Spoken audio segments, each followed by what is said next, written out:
Vía Pública.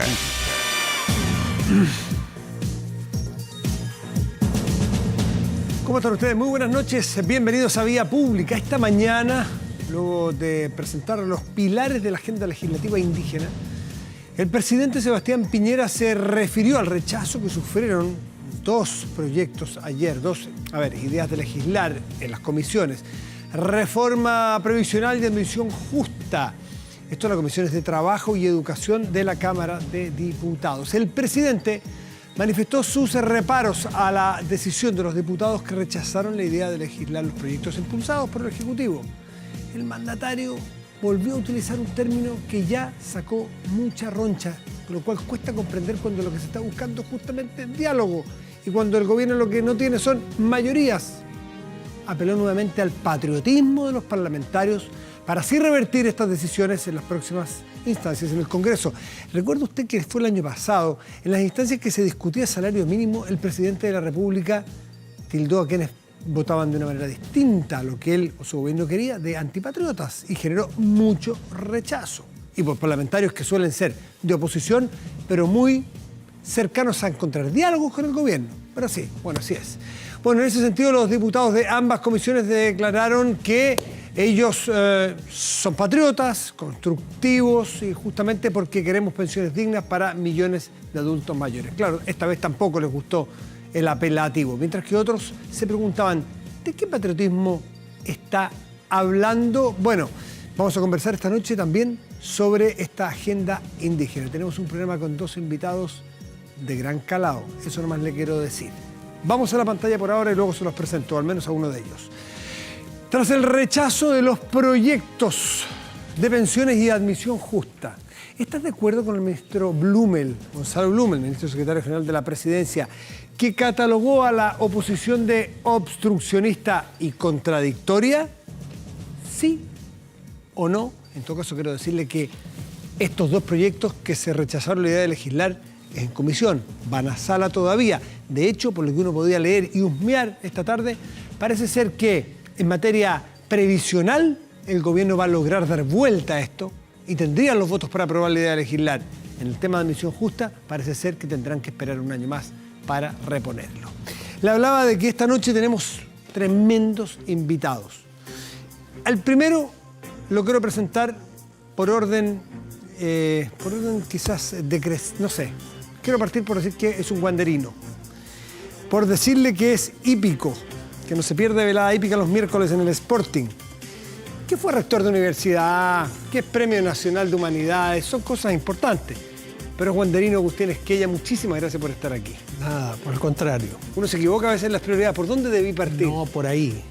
Lo más importante hay que ponerlo siempre en el primer lugar. Guanderino e hípico, grandes satisfacciones y también grandes dolores. Exactamente, de eso se trata, ¿no? De eso se trata, como la vida. Exacto, y Agustín nos trae, bueno, usted lo leerá, es editorialista o columnista habitual en El Mercurio, es un intelectual de esos que da gusto tener y darles espacio en estos lugares, y son los lujitos que nos damos en la televisión pública en un programa como Vía Pública. Agustín trae un nuevo libro. Tiene muchos, pero este es el Democracia, después de la trilogía Igualdad, Libertad, Fraternidad, saca este que es, aquí lo vamos a mostrar, pucha, está todo, perdón, ahí está bien, señor director, para acá, ¿a cuál? Aquí, a la 2, muy bien, no hay problema, ya hablo. Democracia es el libro que Agustín Esquella nos presenta, crisis, decadencia o colapso. Diga usted, pues, Agustín. Bueno, no tengo la menor idea si lo que le pasa a la democracia hoy en día a nivel planetario es crisis, decadencia o colapso. Sí aseguraría que crisis no es. Crisis no. Es más que crisis. Amén. Es decadencia y espero que no sea colapso. A ver, crisis ya es una palabra algo manoseada, pero se le aplica a todo, ¿no? Crisis de los países, crisis económica, crisis del fútbol, crisis de la hípica, crisis de la democracia. En el ideograma japonés suele repetirse para crisis, está compuesto de dos signos, uno es peligro y otro es oportunidad. Estamos cansados de oír eso. Pero en el caso de la democracia, para mi gusto hoy en día, a nivel del planeta, no estoy pensando solo en Chile, es mucho más visible el aspecto de peligro que el aspecto de oportunidad. De manera que crisis es una palabra que en ese entendido se queda un poquito corta. Si tú lo quisieras poner en términos hospitalarios, uno podría preguntarse, ¿la democracia está en sala común? ¿Está en unidad de cuidados intermedios? ¿Está en unidad de cuidados intensivos o en el Instituto Médico Legal? O en el Instituto Médico Legal y los deudos, los partidarios de la democracia, entre quienes nos contamos ciertamente como la mayoría, ya partimos a hacer los trámites funerarios de rigor. No quiero ser apocalíptico. Estamos velando la democracia, ojalá que no. No, porque no tenemos una forma de gobierno mejor que ella, y lo que hay que hacer cuando la democracia está en problemas, cuando no soplan buenos vientos para ella, como es clarísimo hoy en día, lo que hay que hacer es reforzarla, mejorarla y no contarse el cuento de que podemos prescindir de ella. Ya sabemos lo que pasa cuando los países, en América Latina al menos, prescinden de la democracia. Entra un general vestido con uniforme regular o verde oliva, para el caso da lo mismo, con una capa, con lo que fuere. Pone una pistola sobre la mesa, declara terminada toda discusión, de manera que no digo esto para conformarnos con la mala calidad. Para rendirnos o para decir, bueno, resignémonos a la mala calidad de la democracia chilena o en el mundo, sino para tomar conciencia de que no podemos ir por ahí pensando en que podemos prescindir de la política y de la democracia. Tenemos que mejorarla. Pero da miedo, Agustín, de que si decimos que no, morirse no. Que terminarse no, porque es muy útil, porque es la que ha dado mejores pruebas de ser un sistema de gobierno, en fin. Pero eso corre el riesgo de entonces, como no va a desaparecer, empecemos a llamarle democracia a lo que tengamos. Bueno. Y entonces, esto es una democracia, da lo mismo el estado de salud, pero es una democracia, como si, era el que decía, será un dictador, pero es el nuestro. Será una democracia imperfecta, pero ¿me sabes a lo que me refiero? ¿No? Llamémosle democracia a lo que tengamos. Entonces, hay momentos que dejar de llamar democracia. Bueno, es lo que ocurre. No ha habido en la historia de la humanidad, a lo menos en el siglo XX, ningún dictador que haya renunciado a la palabra democracia. Lenin hablaba de democracia proletaria. Hitler de democracia real para referirse al nacionalsocialismo. Las dictaduras comunistas se presentaban a sí mismas, como hoy, hasta hoy Cuba, de democracias populares. El general Franco en España, democracia protegida. Chávez y Maduro, democracia bolivariana, o, lo cual es abiertamente contradictorio, democracia autoritaria, habla Maduro. Bueno, y nuestro general Augusto Ramón Pinochet Ugarte no podía sino inventar también su propia democracia protegida. Yo le digo a mis estudiantes, Matías, cuando vemos estas materias, que allí donde vean un adjetivo pegado a la palabra democracia, huyan a perderse, porque lo más probable es que el adjetivo vacíe de todo contenido al sustantivo. Tal cual. Ahora, dices tú, Agustín, en el libro por ahí, que no lo leí completo porque uno tiene que presentar muchos libros, pero sí alcanza un atisbo de las ideas centrales. Algo que me llamó mucho la atención, dice, democracia es la forma de gobierno que más puesta a prueba. Y eso es interesante, porque ahora estamos en una prueba sin duda, frente a los populismos sobre todo, frente a los tipos de autoritarismos disfrazados de democracia, frente a los nacionalismos, a los proteccionismos y un montón de ismos y dando vueltas. Ha estado permanentemente puesta a prueba. ¿Esto qué significa? Que no hemos encontrado nada mejor, ¿no es cierto?, al menos para Occidente. No, ciertamente que no. Y si la democracia está siempre puesta a prueba, es porque en alguna medida hace promesas importantes como forma de gobierno, y a veces incluso algunos demócratas equivocadamente hacen promesas que la democracia no puede cumplir, como por ejemplo cuando un gobernante democrático dice yo gobierno para la felicidad de mi pueblo. No, la felicidad del pueblo no puede depender de un gobierno, no puede depender de los políticos. El príncipe de Bután lo ofreció. Sí, claro, ahí tienen un ministerio de la felicidad, lo cual es un auténtico disparate, ¿no?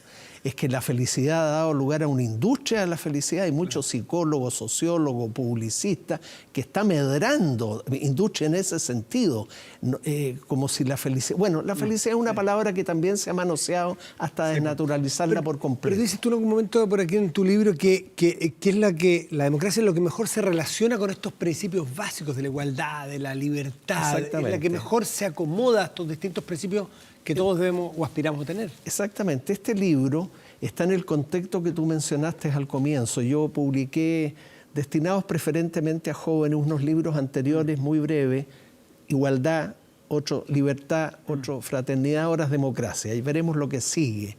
Para tratar de destapar este cofre que son las palabras y ver la riqueza que guardan en su interior. Los jóvenes mencionan estas palabras, piden libertad, creen en la igualdad, practican la solidaridad, creen en la democracia o bostezan ante esa palabra. Pero hay que hacer un esfuerzo porque ellos consigan entender qué hay detrás de ella. Entonces, la democracia tiene un gran mérito, entre otros.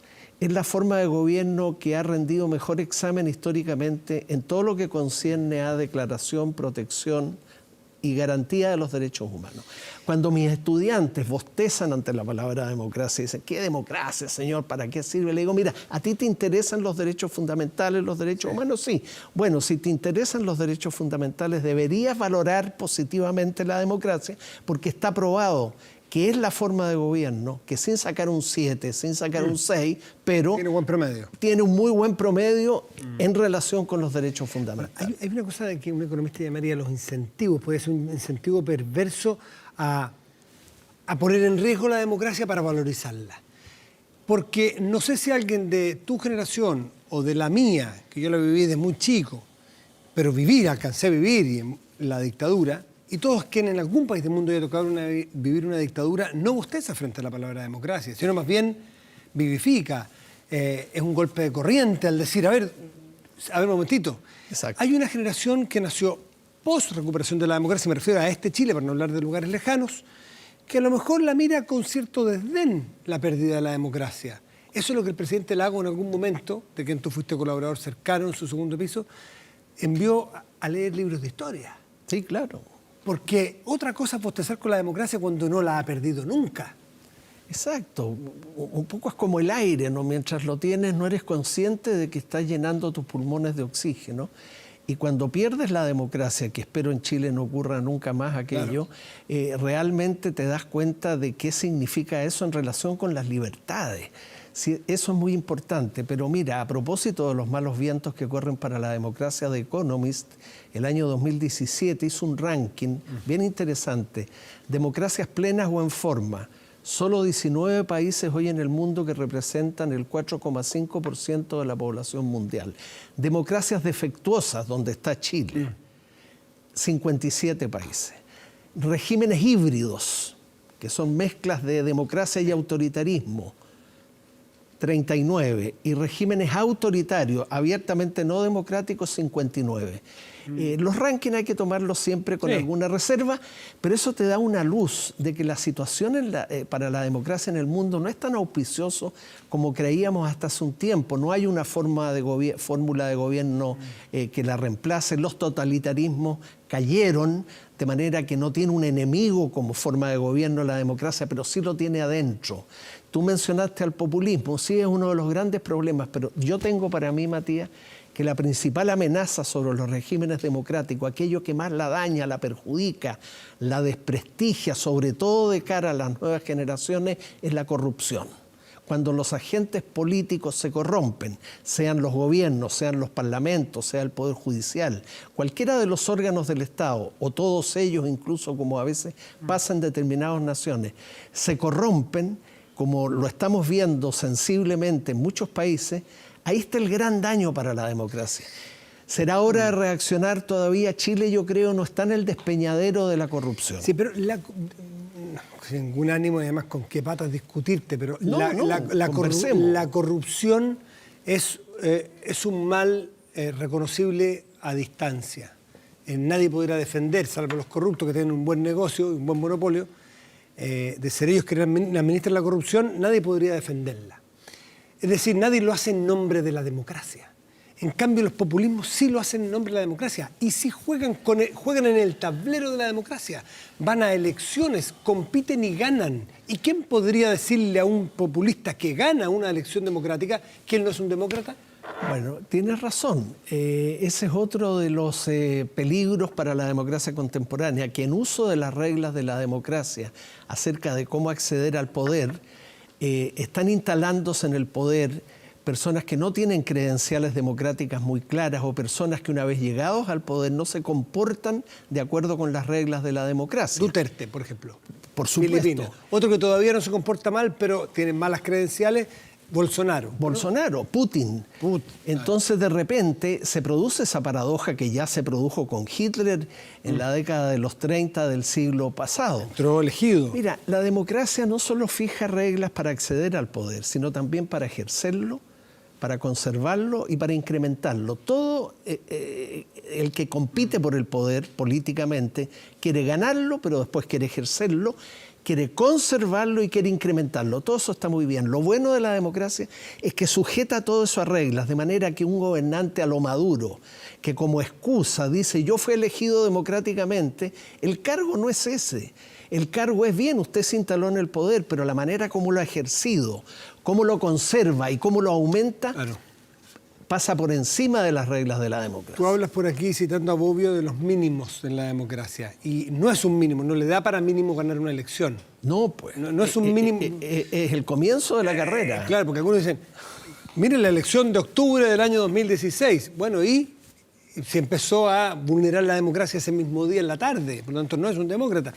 Me interesó mucho algo que hablaste de los valores respecto de la democracia, o que, claro, en defensa de la democracia, de los valores fríos y de los valores cálidos, que entran a veces en pugna, en juego, o algunos defienden a uno, otros defienden a otro. ¿Por qué no nos explicas un poco? Claro, en este mundo contemporáneo donde las emociones están abiertamente sobrevalorizadas, donde todo tiene que ser emocional, todo tiene que ser pasional, y la verdad es que en lo único que nos comportamos emotivo y pasionalmente es con el fútbol. Yo es ahí el único lugar donde veo pasiones, las entiendo, las comparto, me parece un poquito pobre. ¿Te has fijado que hoy día nadie en Chile discute de política apasionadamente en la sobremesa, ni de arte, ni de cine?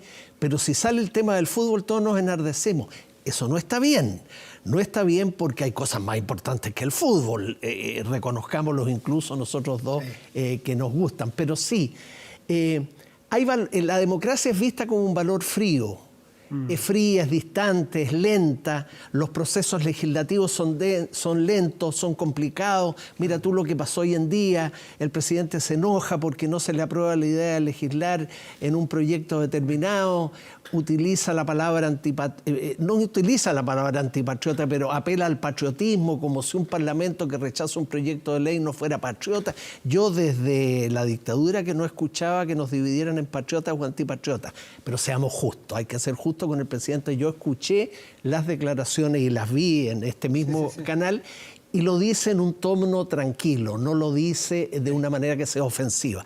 No es feliz lo que dijo, pero el tono con que dice a veces importa más que lo que dice, y el tono fue sereno. Pero en fin,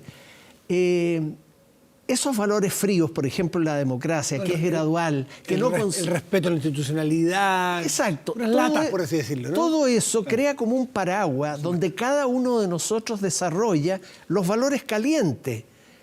La pasión por el cine, que está prohibido en los países donde no hay democracia. Este país tuvo censura de cine hasta el año 2003. Claro, la libertad, la creación. La creatividad, el ejercicio del periodismo, el poder ir donde tú quieras, entrar y salir del país las veces que quieras, la expresión artística y completamente libre. Entonces, no pueden ser excluyentes estos valores. O sea, tú quieres decir que la democracia está compuesta necesariamente y sin una de ellas muere, con los valores fríos y los valores cálidos. Claro, es fría la democracia, es fría. Pero permite los valores cálidos. Permite los valores cálidos, permite que cada cual, de alguna manera, dentro de los límites que podemos, proyecte su propia vida, se encamine libremente hacia los propósitos que también con autonomía se propone, nos permite vivir mejor de una manera que tenemos que estar conscientes permanentemente, porque este aparato, este artefacto, repito, que no pasa el examen con la mayor calificación,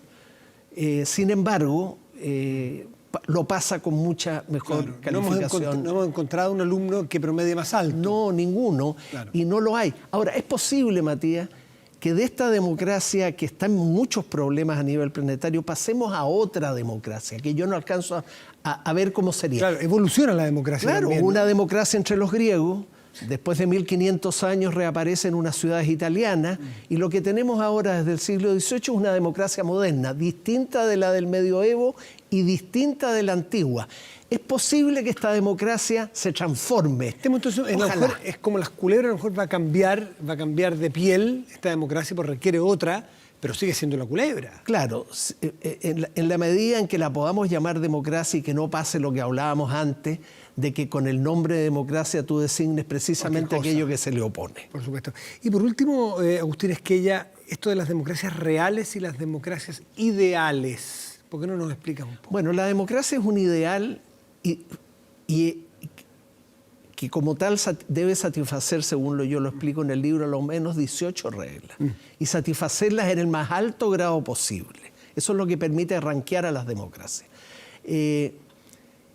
Eso, sin embargo, hay que compararlo con las democracias reales que ha habido históricamente y que tenemos en la actualidad. Y siempre hay un desfase entre el ideal y la realidad, entre el ideal y la tosca materia, como se leía en el libro de Pasternak, el doctor Zhivago. Entonces, de lo que se trata es de que los países avancen hacia el ideal de la democracia, hacia una democracia ideal, plena, en forma, donde se cumplan las 18 reglas y se cumplan en su absoluta integridad, pero eso nunca lo va a conseguir ningún país. Pero hay que acercarse a ese ideal. Para eso están los ideales. Mira, Weber decía que no era precisamente un revolucionario. Solo podremos conseguir lo posible si intentamos 1, 2 y 3 veces lo imposible. Solo podemos conseguir aquello que es satisfactorio si aspiramos a lo mejor. Las metas tienen que estar más arriba del punto en que sabemos que vamos a llegar, pero sirven como una estrella polar para aproximarnos a ese ideal. En Chile lo que hay que hacer por lo mismo es seguir preguntándonos cuán lejos estamos de una democracia ideal, por qué estamos calificados como democracia defectuosa, qué cambios, qué reformas, qué modificaciones incluso culturales es necesario impulsar en Chile para que ranquemos mejor y para que nos enorgullezcamos de nuestra democracia. Estamos a tiempo, creo yo. Estamos a tiempo. Agustín Esquella nos trae esta última presentación, Democracia, crisis, decadencia o colapso. Si tuviéramos un segundo espacio de este programa, tenemos otro entrevistado, le podríamos hacer la misma pregunta sobre el Wander. Pero lo podemos conversar en una sobremesa, sí, porque es muy largo eso. Un par de horas. Es muy largo, crisis, decadencia, colapso, pero el Wander puede subir a primera, y ahí está puesta tu fe. Bueno, es toda nuestra fe. Mira, Wander, Matías, yo siempre digo, es como un bolero. Gusta y duele a la vez. Cuando tú escuchas un bolero te gusta, pero te duele. Eso es Wander. Es complicado ser wanderino, pero es irrenunciable para un porteño. Agustín Esquella, muchísimas gracias, un gusto, un placer, un honor tenerte aquí en Vía Pública. Muchísimas gracias a ti, Matías, por esta conversación. Que te vaya muy bien. Gracias. Y tras el rechazo de los proyectos de pensiones y admisión justa, ¿estás de acuerdo con el ministro Gonzalo Blumel, que catalogó a la oposición de obstruccionista y contradictoria?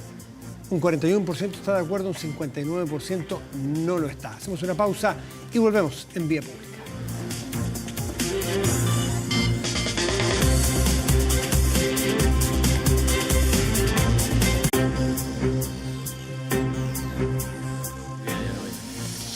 Hace cosa de, estamos a mayo, será un año, menos de un año, estábamos hablando con muchísima esperanza de lo que estaba ocurriendo en la Araucanía, esperanza porque se habían sentado a conversar personas que uno no suponía que se sentaban.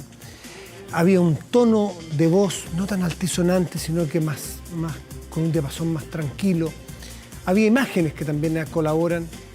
Y lamentablemente todo nos dolió. Un noviembre, si no me equivoco, del año pasado ocurrió el hecho dramático, primero para su familia, luego para el país por lo que significó el asesinato de Camilo Catrillanca. Quizás es una mirada muy desde afuera, pero esto parecía que echó la nave abajo, la nave que empezaba a tomar cierto nivel de vuelo y cierta estabilidad de vuelo. No había llegado a destino, pero estaba tomando nivel de vuelo, velocidad crucero, se vino al suelo y se hizo pedazos sin ver mucha esperanza. Y parece ser que nos compramos una nave nueva y está empezando a correr por la pista, me refiero a lograr acuerdos en la Araucanía. Y el piloto de ese avión, que está sano y salvo y está aquí, se tuvo que hacer unos tratamientos, es Alfredo Moreno, el ministro de Desarrollo Social. Ministro, el piloto le voy a decir, ¿cómo está usted? Muy bien, muchas gracias. La alegoría tiene que ver con que tuvimos esperanza, pero la queremos volver a tener. ¿Hay espacio? ¿Hay pista? Sin duda, y solamente 2 observaciones a la descripción. Una, que en esto hay que tener claro que estamos hablando de un problema que tiene siglos, décadas a lo menos. Pues. Es un problema complejo, hay muchos dolores de todos los grupos, hay una desconfianza enorme, por eso que a ti te llamaba la atención el tono, la manera, la cercanía, que se juntaran personas que eran improbables que estuvieran juntas. Claro. Entonces, en esto, por lo tanto, también hay un error en la percepción inicial, porque esto es un problema que va a demorar tiempo. Uno puede cambiar el curso, uno puede decir, mire, la nave va hacia allá, pero para llegar a destino requiere tiempo, requiere cambiar un círculo vicioso a un círculo virtuoso. Eso es lo primero. Lo segundo... Yo no dije que estábamos cerca, dije que la nave estaba tomando altura. Digo, solo mencionar eso porque es importante. Lo segundo, y por lo tanto por la misma razón, no estamos libres de hechos como el que sucedió. De hecho, ha sucedido mucho a lo largo de la historia. Pensemos, este gobierno partió en el mes de marzo, la operación Huracán fue en febrero. El 12 de marzo hubo que sacar a todo el alto mando de Carabineros, de la Araucanía y del país. De tal manera que, como esto han habido, y ojalá no lo suceda, pero pueden haber, porque esas son las circunstancias en que esto se mueve, ¿no? Tenemos atentados hoy día en la mañana tuvimos un atentado. Entonces, este es lo que tenemos que resolver, este es el problema a resolver, es un problema complejo, difícil. Y lo segundo, la nave no se destruyó nunca, al contrario, lo que estamos haciendo hoy día es siguiendo lo mismo que señalamos en ese momento. Las mismas personas que se juntaron en esa vez han seguido juntándose. Tuvimos este fin de semana en Villarrica más de 100 líderes, donde tuvimos a los senadores, al presidente del Senado, al presidente de la Cámara, a los directores de la Policía, de Investigaciones y de la Policía de Carabineros. 40% eran mapuches, muchos de ellos con una posición más bien dura y lejana de la que es del gobierno, lo que es la institucionalidad, digamos. Y una conversación extraordinaria. ¿Usted sigue yendo por supuesto, con toda la frecuencia que iba? Por supuesto, yo llevo 23 días a la Araucanía, cada vez estoy varios días, me dedico a conversar con todos. Es la única manera de acercar, de juntar y de poder seguir adelante, y por eso hoy día creo que hemos dado un paso muy importante, porque no solamente estamos mandando, no solo estamos mandando unos proyectos que son importantes. Lo importante es que detrás de eso hay un acuerdo de personas de muy diferentes colores. Estamos haciendo una cosa que es una aspiración que viene en parte del gobierno anterior. Hay acuerdos sobre las indicaciones, hay acuerdos sobre el resto de los proyectos que tenemos hacia adelante, los principios, los cuales tenemos que desarrollar los textos específicos.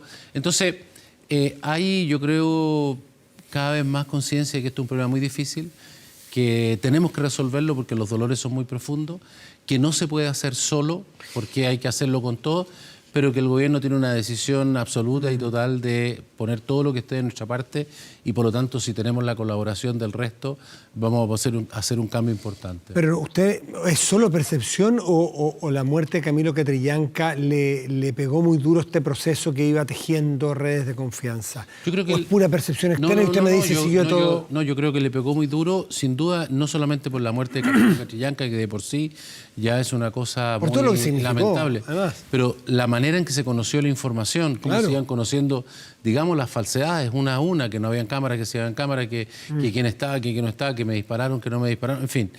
Y luego de eso, la violencia que se ha desatado, digamos, en particular en ciertas partes de la Araucanía, que han afectado a muchas... A partir de ese hecho. A partir de ese hecho. Entonces, todo eso ha sido, por supuesto, muy duro, pero no es diferente a lo que teníamos el 11 de marzo del año 2018. Teníamos la Operación Huracán, teníamos a Celestino Córdoba, teníamos atentados en 4 regiones del país, a veces más de uno al día. Recuerdo que los más críticos a este proceso, o cómo ha encarado este gobierno el proceso de buscar, la palabra, casi se me sale la palabra que ya no se usa, que es la pacificación, con la cual aprendimos en el colegio, sí, claro. Estaban los libros escolares, pero en el otro sentido, en el sentido de verdad, de tener diálogos y acuerdos, ¿sí?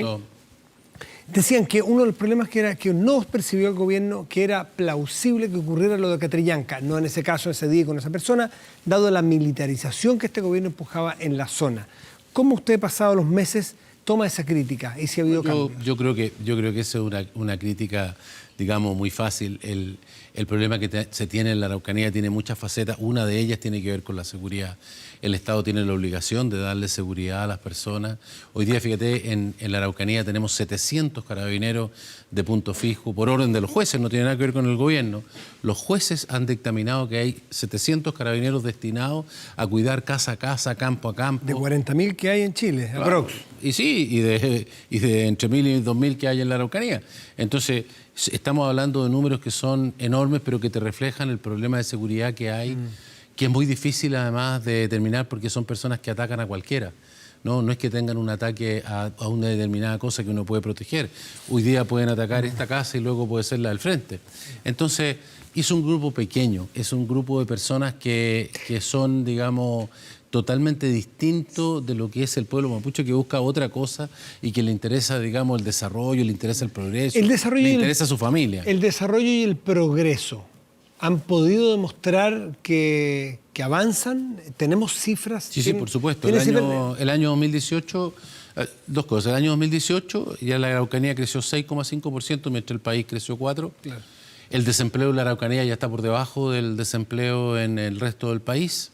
Acaban de salir las encuestas de delincuencia en todo el país. La Araucanía, digamos, redujo fuertemente su índice de delincuencia, de la ENDUSC, como se llame. Así que tenemos buenas noticias en ese sentido. Tenemos malas noticias en este tema de la delincuencia rural, digamos, que mencionábamos recién. El Plan Impulso está funcionando absolutamente. Ya en el año 2019 ya tenemos por primer año, ¿no es cierto?, este presupuesto de $1.000 millones que hemos dicho que va a tener la Araucanía cada año. Eso significa que este año, por ejemplo, se va a pavimentar 6 veces más de lo que se pavimentó el año pasado. Se va a aumentar enormemente la cantidad de nuevos arranques de agua potable. La inversión, que era un tema bien crítico, usted siempre lo mencionó como en los últimos años, y me recuerdo de una presentación suya, no sé en cuántos años, 0 pesos de inversión extranjera, a la Araucanía, que era muy impresionante, cuando la inversión era el problema del desarrollo de Chile, era la discusión, pero no sobre la Araucanía, que era 0. ¿Ha llegado inversión extranjera? Bueno, lo que hoy día estamos haciendo es inversión pública, está empezando a llegar, digamos, inversión, no tengo los números de inversión extranjera, pero te puedo dar el feeling que tengo. Lo que está sucediendo es que está empezando a haber el interés de los privados nacionales y extranjeros de mirar, bueno, esto va a funcionar, no va a funcionar. Y así funciona esto, ¿no? Uno tiene que primero comprobar que las cosas funcionan, que se están dando bien, ya los números se están dando.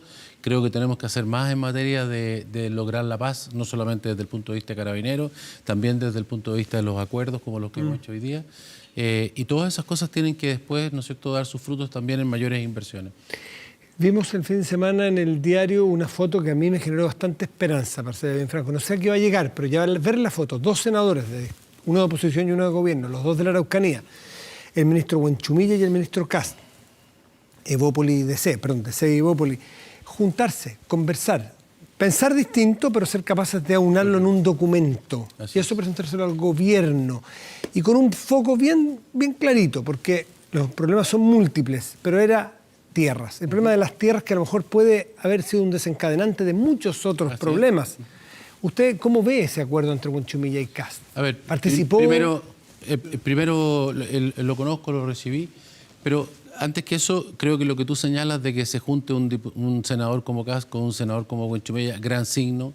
La foto que tenemos aquí atrás nuestro, ¿no es cierto?, donde está el acuerdo hoy día, donde está la bancada transversal, donde están todos los diputados de la zona de todos los colores que apoyaron lo que hoy día se está haciendo. No está el encuentro son diputados. Ah, diputados solamente. Diputados. No, pero está Felipe Kast. Están además los senadores, pero el acuerdo es con los diputados. Ya. Tenemos además, digamos, lo que te mencionaba el fin de semana, más de 100 líderes de la Araucanía, desde los grandes forestales, 40% de mapuches de todo tipo, los directores de la policía, de ambas policías, el intendente, los senadores, el presidente de la Cámara, el presidente del Senado, todos durante 2 días concentrados, trabajando, conociéndose y dialogando sobre el futuro de la Araucanía. De ahí, por ejemplo, salieron algunos acuerdos entre las empresas forestales y las personas mapuches para ver de qué manera esta actividad podría desarrollarse mejor en la región. Así que ese es el primero que todo, creo que ese es el contexto donde se tienen que ir sumando más y más gestos como este. En particular, respecto de lo que me menciona, el tema de la tierra es de muy las importante. tierras. Por esa razón, nosotros primero estamos haciendo lo que es la consulta indígena. La consulta Que parte indígena, ahora, ¿no? que parte ahora el 22, se va a extender por todo Chile, va a usar todo el año. Esta es una conversación no solamente con el pueblo mapuche, sino que con todos los pueblos originarios. ¿Qué quiere decir esta consulta? Esta consulta cambia las normas, nosotros vamos a preguntar una serie de cosas, voy a dar algunos ejemplos, pero incluye muchos más. Por ejemplo, la posibilidad de que las personas hoy día solamente tienen la posibilidad de recibir sus tierras en una forma colectiva, ¿no? Si ellos quieren, y si ellos quieren, no es obligatorio, simplemente si ellos quieren tener un título individual sobre sus tierras, que puedan hacerlo. Hoy día esas personas sobre esos títulos colectivos tienen sus casas sobre una cosa que le entregan posteriormente con mucho retraso, que es un uso y goce que dura solamente por la vida de las personas, y ellos construyen sus casas, las de sus hijos, las de sus nietos, que eso por supuesto se pueda transformar en un título de dominio que permita decir que eso realmente Un patrimonio es propio, familiar. puede heredarse, ¿no es cierto? Y se puede hacer. Que las personas se puedan asociar. Hoy día las asociaciones indígenas existen, pero no pueden aspirar a entrar al Fondo de Desarrollo de la CONADI, que puedan entrar a ese Fondo de Desarrollo de la CONADI. Hoy día las tierras indígenas que se tienen individualmente, o sea, anteriores a la CONADI, el pueblo mapuche tiene del orden de 500.000 de hectáreas anteriores a cualquier cosa de la CONADI y anteriores a la ley. Esa ley del año 93 le impuso a las tierras una serie de limitaciones, incluía las anteriores. Por ejemplo, en esas tierras impuso una limitación de que se podía arrendar o se podía hacer una mediaría, pero no por más de 5 años. En cambio, la tierra comunitaria no se puede hacer ningún tipo de contrato. Entonces, si en una se puede hacer, ¿por qué no se puede hacer en la otra? Y además nos parece a nosotros que hay que ampliar esos plazos. Y así podría continuar. O sea, que realmente lo que la gente recibe le permita realmente hacer lo que estime conveniente hacer, que tenga las posibilidades de hacerlo, sin poner en riesgo para nada la propiedad de mapuche de esa tierra, la propiedad indígena de esa tierra, ni por venta, ni tampoco por dar en garantía, ni ninguno de esos temas. Todo eso se mantiene, pero el resto, el uso, que el uso sea lo que las personas estimen y que el sistema de propiedad entre ellos también se pueda arreglar. Hoy día tenemos casos, pero realmente dramáticos, de lo que les sucede a las personas por la imposibilidad de dividir, por la imposibilidad de heredar, por la imposibilidad de repartir lo que reciben de un padre. Toda una serie de cosas que al resto de los chilenos no nos suceden. Otro nudo que es bien evidente, y usted lo ha mencionado al pasar, pero muchas veces es la relación de las forestales y las comunidades, Sí. ¿no? ¿Qué se ha avanzado allí? Porque las forestales son dueñas de terrenos muy grandes, algunos cuestionan el origen, cómo llegaron a hacerse de esas tierras, también el uso que le han dado las forestales en la utilización de las tierras, de las aguas, en fin.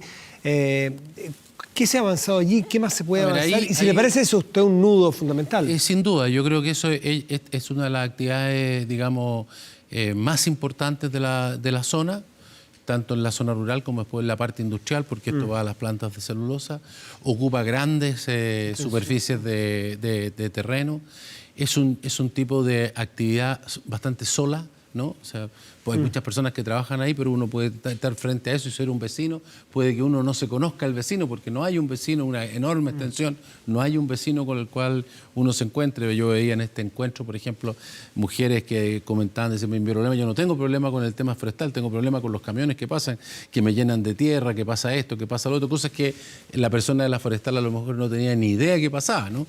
Entonces, hay ahí cosas importantes, tiene que ver con las comunidades, con las municipalidades que no reciben, digamos, nada importante económicamente desde ahí porque no se contribuye, no hay impuestos ahí locales. Entonces hay muchas cosas que se pueden hacer. Yo creo que este es una conversación que está iniciándose. Es la batería del proyecto, ¿no? Es parte de la conversación que se tuvo. Hay muchas conversaciones a nivel de las compañías. Las compañías han cambiado o están cambiando, digamos, muy fuertemente su orientación y están entendiendo que su estabilidad futura requiere una conversación muy a fondo con las personas que están ahí. Y es muy importante que las personas que están ahí también entiendan que esto es una actividad económica de la cual también depende, digamos, el desarrollo de lo que tiene la zona, porque hay una parte muy importante de las tierras que no tiene un uso alternativo más que árboles, ¿no? La parte de los cerros no tiene una aptitud para ser agrícola, para poner trigo, para poner frutales. Entonces hay ahí es muy importante que esa conversación se realice. Hay otra más, una conversación que yo considero que también es relevante de tener, que tiene que ver con especificar exactamente qué es los problemas que esa industria puede producirle a la comunidad. Por ejemplo, en términos ecológicos, ¿no? Hay personas que hablan de cambio climático producto por esto. Bueno, sabemos que tenemos un cambio climático en el mundo, hayan o no hayan árboles. Entonces, ¿cuál es lo específico de lo que pasa aquí? ¿Dónde está? Esas conversaciones también se están realizando. Hay algunas bastante interesantes en algunos puntos particulares entre las comunidades donde se ha acudido a personas expertas para que ambos lados realmente entiendan dónde están los problemas. Y yo creo que la realidad es que hay cosas puntuales donde hay impacto y donde hay que preocuparse, pero yo creo que es una actividad perfectamente factible, que además produce desarrollo. Tuvimos recién a la ministra Maorí aquí en Chile. Entiendo que hay mucha inspiración en lo que se hizo en Nueva Zelanda, ¿no? Y digamos simplemente que hoy día el pueblo maorí invierte grandes cantidades, digamos, de dinero precisamente en hacer inversiones con lo que recibe, de lo que tiene, en fin, en reinvertir en más terrenos forestales, y cada vez que le ofrecen una cosa, lo que pide son terrenos forestales, y el tipo de plantaciones que tiene son similares. Por último, ministro, hay otra patita que falta, que tiene que ver con lo legal, lo conceptual, los reconocimientos de las lenguas, de las nacionalidades, es decir, de la multiculturalidad o multinacionalidad de Chile. ¿Hay algo de esto que ha avanzado? Sí, por supuesto. Solo por dar un ejemplo que es interesante, abrimos un curso de Mapudungun para 5.000 personas, el Ministerio de la Cultura. Se agotaron las 5.000 plazas en 2 horas. Lo ampliamos a 20.000. Se agotaron en el día. O sea, para que veas tú cómo está cambiando este tema. El orgullo hacer... el orgullo, esto tiene que ver no solo con el tema de los pueblos indígenas, este es un cambio que es mucho más, en mi opinión, es mucho más profundo, que tiene que ver con cómo la diversidad en el mundo y en Chile se está expresando en todos los campos, ¿no? En todos los campos. La gente no quiere tener una sola opinión, no somos todos católicos ni somos todo esto. El problema del género, el problema de las mujeres, el problema de la relación entre ricos y pobres, dónde quiero vivir, todo este tema de la integración en la ciudad. Yo creo que todos expresan un tema de decir, bueno, estemos juntos. ¿Y lo de la nacionalidad?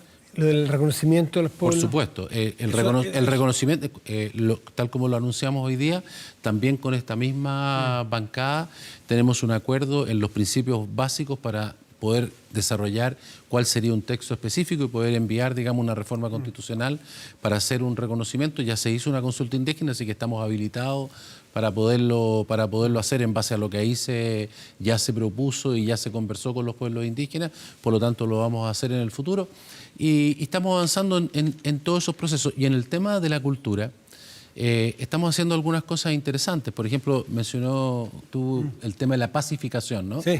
Bueno, aprendimos con unos determinados libros de historia. Bueno, una de las cosas que ha propuesto el presidente y que vamos a iniciar ahora es que los libros, hay que revisar los libros para saber que de verdad tenemos la historia que tiene las visiones y visiones que sean ajustadas a la realidad. Y si hay dos realidades, porque no se puede discriminar cuál es la realidad efectiva, bueno, por último que estén las dos versiones, ¿cierto? Entonces van a trabajar equipos de personas, digamos, historiadores indígenas y no indígenas, partiendo por los cursos que se revisan este año, luego con los siguientes y así, de manera tal que los libros de historia, esto es para todos los alumnos. Y en segundo lugar, entra en aplicación en el año 2020, ya hicimos la consulta indígena, se acaba de terminar, para determinar el currículum. Todos los colegios que tienen 20% o más de alumnos de un determinado colegio tienen que tener durante los 6 años de la educación básica 4 horas, claro, de un determinado pueblo, tienen que tener 4 horas durante 6 años, toda la semana, de esa lengua, de esa historia y de esa cultura, ¿no? De manera tal de que podamos mantener esto que es un activo del país, porque ese es el punto final, ¿no? No solamente valorar, no solamente reconocer, sino que al final, para que seamos uno, tenemos que reconocer que es propio, y eso va a darle un gran valor a Chile. Todos los países que han salido adelante han llegado a la conclusión, ¿no es cierto?, de poder valorizar, y como lo valoro, como también es mío, como también es parte de mi país, como somos una sola cosa, entonces también esta cultura es emblema de nuestra nacionalidad. Alfredo Moreno es el ministro de Desarrollo Social. Por lo que hemos visto, la nave está volando, está tomando vuelo, hay mucha inspiración, hay muchos planes. Y bueno, nada más que desear que funcione por el bien de esta tierra que ha sido tan postergada durante tanto tiempo en nuestro país. En los indicadores, en la calidad de vida, no se merece la Araucanía lo que vivió tanto tiempo, así que las esperanzas están bien puestas en este gobierno y en el que venga. Esta cuestión no es de un gobierno. Eso es. Ministro Moreno, gracias, que esté muy bien. Muchas gracias a ti. Hacemos una pausa y volvemos aquí en Vía Pública.